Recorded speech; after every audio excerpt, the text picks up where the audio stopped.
Nesse momento, vamos falar sobre os adventistas do sétimo dia, os judaizantes de hoje. Na introdução, não podemos pensar na origem dos sabatistas sem recordar os conflitos entre o apóstolo Paulo e os judaizantes.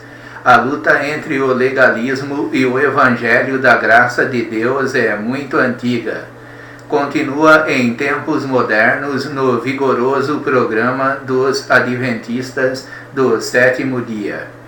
O sabatismo não é uma seita como muita gente pensa, uma denominação igual às outras, com a única diferença de guardar o sábado. É uma seita perigosa que mistura muitas verdades bíblicas com erros tremendos no que se refere às doutrinas cristãs ou interpretações de profecias. Origem do adventismo. Duas das igrejas que estaremos estudando neste trimestre podem traçar sua origem nos ensinos de Guilherme Miller, embora não tivesse fundado nenhuma delas. São as Testemunhas de Jeová e os Adventistas do sétimo dia. A síntese histórica.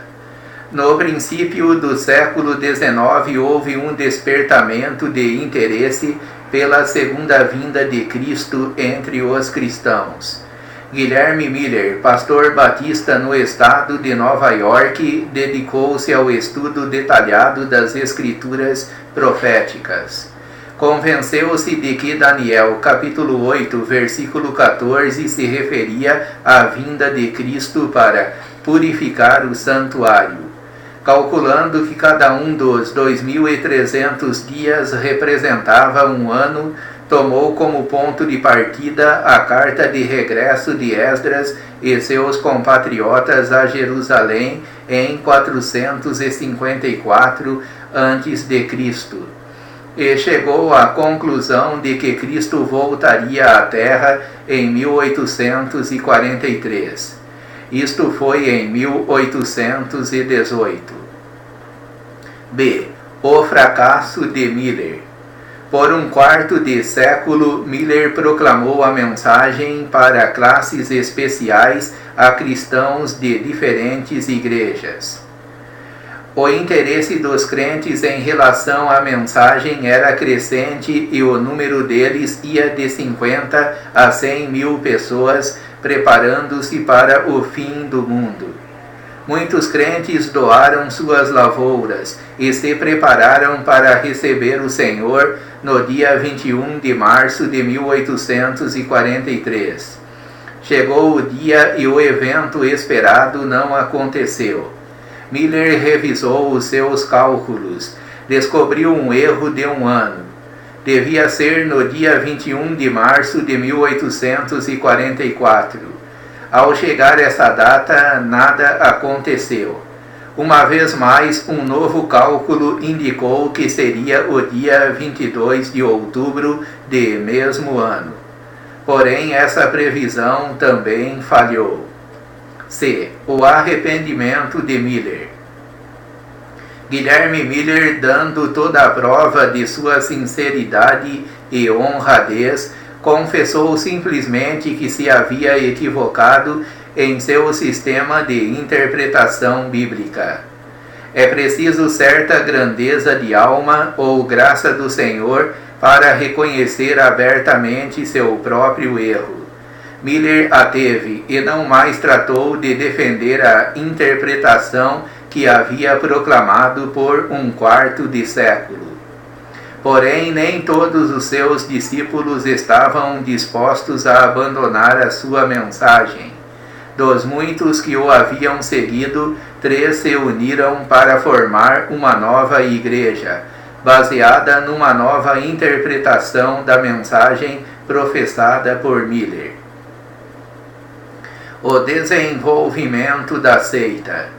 O dia depois da grande desilusão, Hiram Edison, um fervoroso discípulo e amigo pessoal de Miller, teve uma, entre aspas, revelação.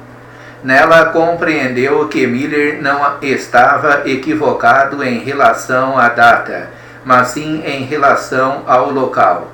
Disse que Cristo havia entrado no dia anterior no santuário celestial, não no terrenal, para fazer uma obra de purificação ali. Edison partilhou com outros membros de seu grupo as, entre aspas, boas novas. Outros 2 grupos se uniram a essa nova revelação. Um dirigido por Joseph Bates, que dava ênfase à guarda do sábado, e outro dirigido por Ellen G. White, que dava ênfase aos dons do Espírito. As revelações de Ellen White. As revelações de Ellen White tiveram muito que com a formação das doutrinas dos adventistas, e seus escritos prolíficos contribuíram grandemente para a expansão da Igreja. Ela e seu esposo disseminaram amplamente seus ensinos proféticos e doutrinários por meio de revistas e livros. Embora a Igreja Adventista afirme que a Bíblia é sua autoridade doutrinária, ainda crê que Deus inspirou Ellen White em sua interpretação das Escrituras e em seus conselhos, conforme se encontram em seus livros. B. Obras da Senhora White. Como já dissemos, os livros da Senhora White são considerados inspirados por Deus e no mesmo nível da Bíblia, que citam apenas para comprovar o que ensinam, buscando versículos ou passagens isoladas. O livro O Grande Conflito é considerado a obra-prima da Senhora White e recomendam-no largamente. Tal livro já foi editado em mais de 30 línguas, com uma vendagem superior a 2 milhões de exemplares. Entre outras obras, as mais importantes são Vida de Jesus, Patriarcas e Profetas, Veredas de Cristo, o Desejado de Todas as Nações. C. Os nomes da seita. Os adventistas do sétimo dia já usaram através dos tempos os seguintes títulos: Igreja Cristã Adventista, 1855. Adventistas do sétimo dia, 1860. União da Vida e Advento, 1864. Igreja de Deus Adventista, 1866. Igrejas de Deus Jesus Cristo Adventistas, 1921. Igreja Adventista Reformada, Igreja Adventista da Promessa, Igreja Adventista do Sétimo Dia, atual. Existem outros grupos como Igreja Adventista da Promessa, Igreja Adventista do Pacto, etc.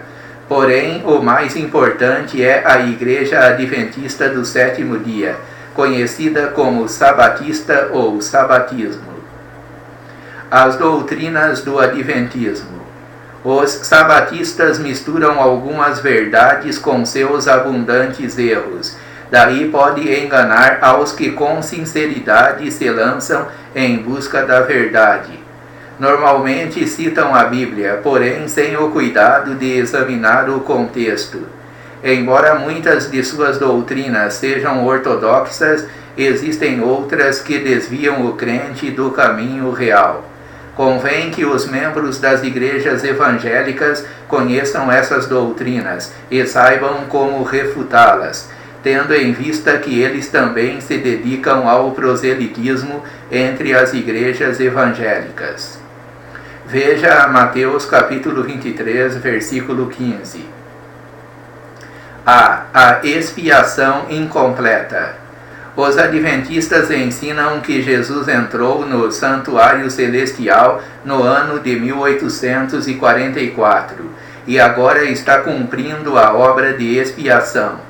Esta doutrina, a expiação incompleta e contínua, é uma tergiversação das Escrituras num esforço para justificar as previsões errôneas de Miller. Não duvidamos da sinceridade dos que creram haver achado uma solução para o problema nessa revelação de Edison. Porém, ela não concorda com as Escrituras. A Bíblia ensina que Jesus penetrou no santuário celestial ao ascender ao céu e não no ano de 1844. Ver Hebreus capítulo 6, versículos 19 e 20, capítulo 8 de Hebreus, versículos 1 e 2, capítulo 9, versículos 11 e 12, versículos 23 a 26 e o capítulo 10, versículos 1 a 14. B. Nossos pecados lançados sobre Satanás? Os adventistas ensinam que o bode emissário, ou bode para Azazel, de Levítico 16, versículos 22 e 26, simboliza Satanás. Todas as nossas iniquidades serão carregadas pelo diabo.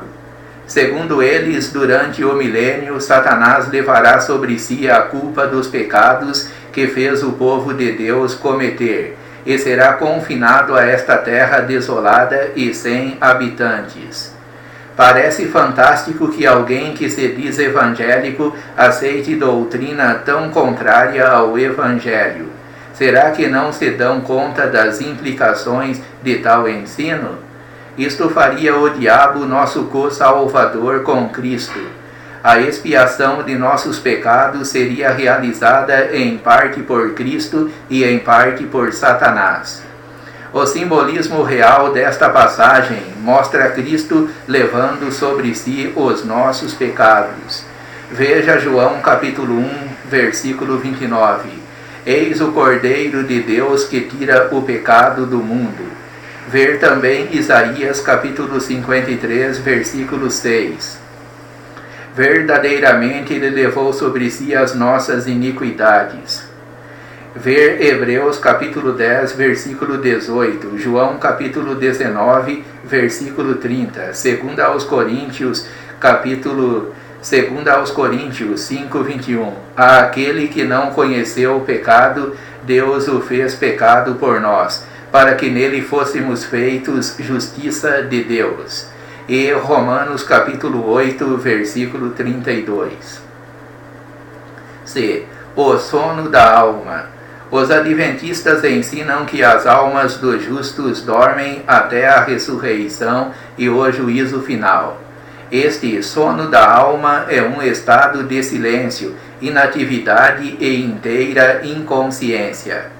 Baseiam esta crença principalmente em Eclesiastes, capítulo 9, versículo 5, que diz: os mortos não sabem coisa nenhuma. O contexto demonstra que o autor deste versículo está falando sobre a relação dos mortos com a vida terrena e não sobre o estado da alma depois da morte. Leia os versículos 4 a 10 desse capítulo.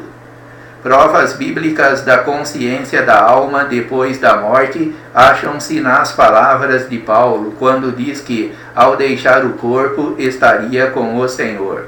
Confronte Filipenses capítulo 1, versículos 23, 24 e 2 aos Coríntios capítulo 5, versículos 1 a 8.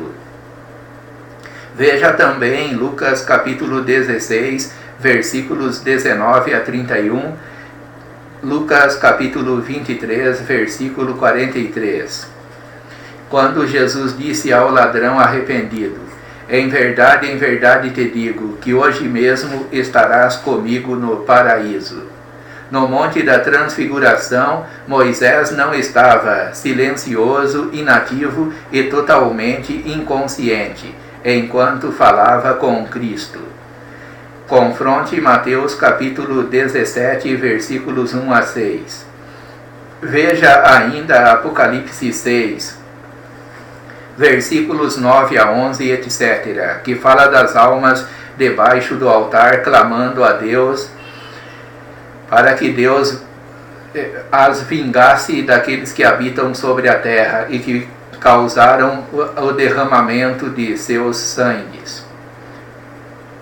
Outras crenças errôneas. Normalmente, as crenças de uma seita ou religião baseiam-se em motivos muito fortes relacionados a experiências de seus fundadores, ou livros escritos e interpretados por eles. Nesse caso, os escritos dos fundadores tornam-se regra de fé e prática. No Adventismo, como em outras seitas, temos verificado que os escritos de seus fundadores continuam sendo seus sustentáculos doutrinários, independentes da Bíblia. A aniquilação de Satanás e dos maus. Os adventistas ensinam que Satanás, seus demônios e todos os maus serão aniquilados, completamente destruídos. A senhora White diz que a teoria do castigo eterno é uma das doutrinas falsas que constituem o vinho das abominações da Babilônia. Jesus Cristo usou a mesma palavra para referir-se à duração das bênçãos dos salvos e os tormentos dos perdidos em Mateus 25:46. Eis Colassim Aionius, eis Zoen Aionius, para o castigo eterno, para a vida eterna.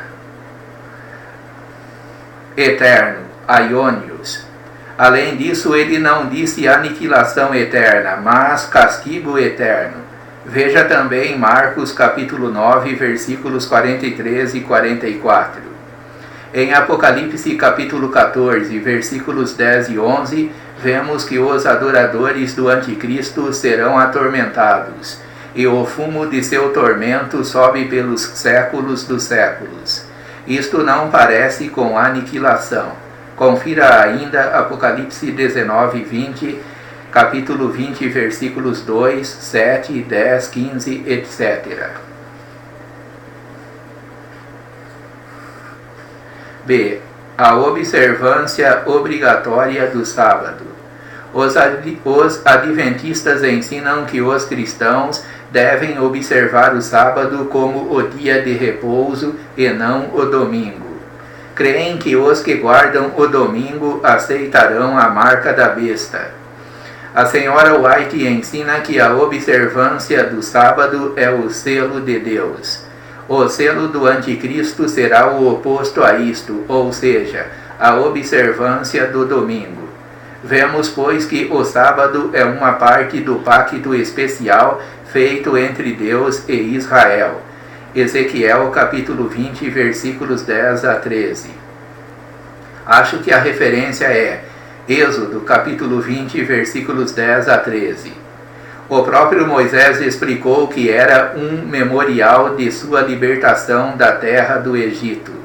Ao repousar de seu trabalho semanal, deviam recordar como Deus lhes havia dado o repouso da dura servidão do Egito.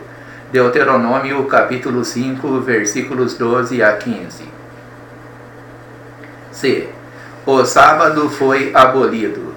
A palavra profética previa a chegada do novo concerto. Jeremias capítulo 31, versículos 31 a 33, e o fim do sábado. Oséias capítulo 2, versículo 11, que se cumpriu em Jesus. Colossenses capítulo 2, versículos 14 a 17. Por essa razão, o sábado não aparece nos 4 preceitos de Atos capítulo 15, versículos 20 e 29. O texto de Colossenses capítulo 2, versículos 16 e 17 deita por terra todas as teses dos adventistas. Paulo parece que está escrevendo aos adventistas, quando escreve aos Gálatas e trata de livrá-los dos enganos dos judaizantes que queriam fazê-los guardar a lei. O livro inteiro ressalta que a salvação não é pelas obras da lei, mas pela fé em Cristo. faz menção da observância de certos dias como uma parte da escravidão da lei. Ver Gálatas capítulo 4, versículos 3 a 11. Cristo é o fim da lei. Romanos capítulo 6, versículo 14 e capítulo 10, versículo 4. Porque o fim da lei é Cristo, para a justiça de todo aquele que crê. Conclusão. O discutir com os adventistas não dá nenhum bom resultado. Então estão bastante preparados para discutir e convidam à discussão. Recorde-se que as discussões somente fazem que a pessoa resolva defender melhor a sua própria doutrina. É quase certo que o adventista citará Apocalipse capítulo 14, versículo 12, e 1 de João, capítulo 2, versículo 4, para provar que devemos guardar o sábado. Para isto devemos mostrar-lhes quais são os mandamentos de Deus no Novo Testamento. Que ele mesmo leia 1 de João, capítulo 3, versículo 23, João, capítulo 6, versículo 29, Romanos capítulo 4, versículo 5, Gálatas capítulo 2, versículo 16, João capítulo 13, versículos 34 e 35, capítulo 5, versículo 10 e Romanos capítulo 13, versículos 8 a 10. Apocalipse capítulo 22, versículo 14.